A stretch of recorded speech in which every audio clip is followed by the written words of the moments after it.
Serve him, Roland. He's already been served. I served him. He's taken care of. He's a little slow, but he got it.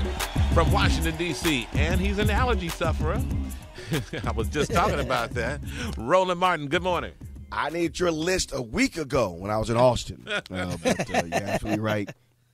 Still trying to get my voice back after all that coughing and hacking, all that good stuff. So, but I am on the mend, so we're trying to get there. Denver. The Brothers of Alpha Alpha. I'll see y'all at the 70th Western Regional Convention. I'll see you tomorrow as well as Friday. So looking forward to being in Denver with all the brothers there, Tom. Speaking of Austin, some breaking news just about a little over an hour ago.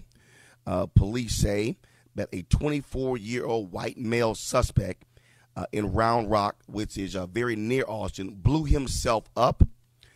They were closing in on him, and they believe he is the person who is the serial bomber responsible for the recent explosions in Austin. Joining us right now is Nelson Linder. He is the president of the Austin NAACP. Nelson, you've been on top of this story since day one.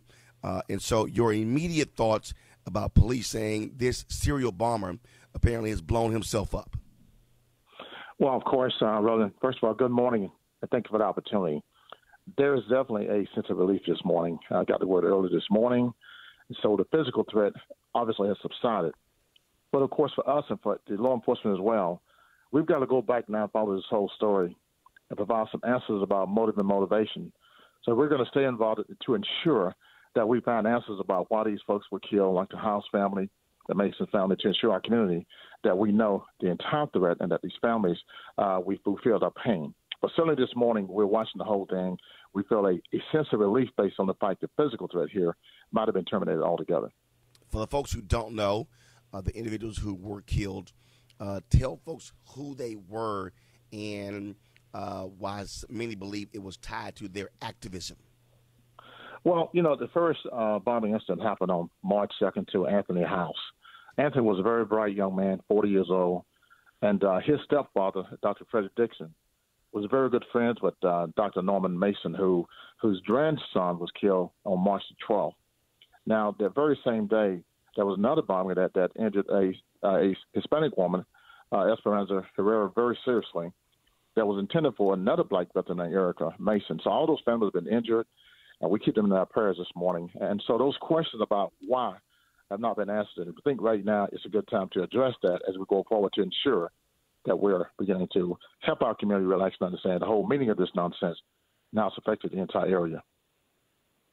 And so it was very interesting how folks were trying to figure out what was going on. Then finally the police chief said, we have a serial bomber here. That was a belief yesterday that another explosion took place, and they said that was not a package device. It was an incendiary device. And so this had to be absolutely scary for black folks and others in Austin. Well, this changed on Sunday night at 8:30 p.m. when a bomb went off in a very exclusive Southwest Austin subdivision called Travis Country. It's primarily white, very rich. And so when that bomb went off out there in that area, it got everybody's attention. And so I think it really started on Sunday night. And on yesterday, things really accelerated in South Austin and of course, Church, Texas. And so I think on yesterday, we kind of knew they were getting close and following this individual. And thank God for technology, but also, Roland, for community cooperation. We stay supportive of law enforcement because really this is a law enforcement operation. And we got to watch them, but at the same time, we need their support in this situation. But this really changed on Sunday night when they went to a very exclusive white community. And I think they got everybody's attention that this entire community was in danger. And so, you know, this morning we're feeling relief. And again, we're keeping the families in our thoughts. But at the same time, we're going to stay focused, as I've said from day one. We begin to answer the tough questions like why Anthony House, why the Mason residence, and why it went from targeting certain families to it seems like now kind of a general threat. So those questions are unanswered, and we're going to stay tuned to make sure we provide the best information possible. Mr. Linder, are there any reports on the conditions? I believe it's Draylen's mother that was injured as well as the others? Yeah, Draylen's mother is doing very well. I think she's back at home now. I think she's out of the hospital. Oh, that's good. And she's recovering, so she's doing very well physically. But of course, that kind of situation, it's going to be a long time before she gets back to what we call normal. Mm-hmm. Yeah. There were no letters, no warnings. No, they don't have any letters thus far. This guy's been very professional about what he did. He's a killer. But no letters thus far that they recovered. Now, I suspect, now they know this individual, they're going to probably go to his location and find out more information because clearly this guy had a lot of technology in terms of how he did this. So I suspect now that he's deceased.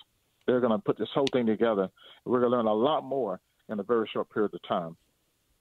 This also speaks to the reality that even in 2018, we've seen an increase in hate crimes takes place, that for black activists, these are still scary times. Yeah.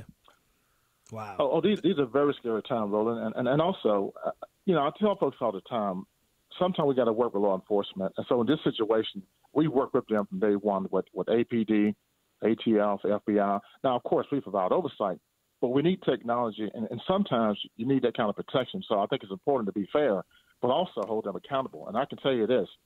I've had support from day one because I respect what they do, and at the same time, when they're wrong, I'm going to be the first one to criticize them. But in this case, the level of cooperation from the NAACP, this speaks to who we are as an organization. Our national president, Derek Johnson, we've been on the court from day one in providing information to our entire nation. Roland, you said this qualifies as a hate crime?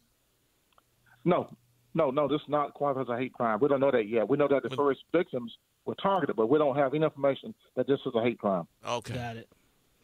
Yep, so they haven't decided that. So, but they did classify this as a serial bomber.